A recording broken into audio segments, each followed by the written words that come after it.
संक्रांत आली का छान छान साड्या मात्र कपाटाबाहेर निघतात. आता मी असं का बोलते तर आज मी चालले हळदी कुंकूच्या कार्यक्रमाला. त्यासाठीच मी छान अशी रेडी झाली. मी कशी दिसते आणि माझी साडी हे मला कमेंटमध्ये नक्कीच सांगा. त्यानंतर ही साडी तुम्ही ओळखलीत का? तर ही साडी आहे मला गरब्यामध्ये मिळाली होती.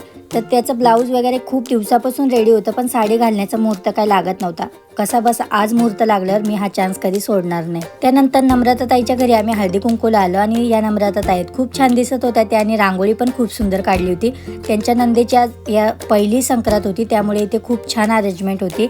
स्वीटमध्ये आणि स्नॅकमध्ये तर खूपच छान आयटम होते. त्यानंतर त्यांनी त्यांच्या नंदेनी सर्वांना हळदी कुंकू लावून घेतलं आणि छान असं वाण दिलं. खरंच खूप छान प्रोग्राम आणि यांच्या घरच्या प्रत्येक प्रोग्रामला मी जाते. त्यानंतर आमचा इथला प्रोग्राम आटपल्यावर मी घरी आले आणि परीला पण मी सोबत घेऊन गेले होते. आले मात्र नवरोबाचं तोंड खूप फुगलं होतं, कारण की त्यांना लागली होती भूक.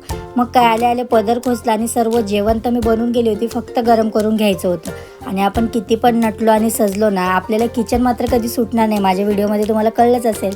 चला तर मग बाय बाय.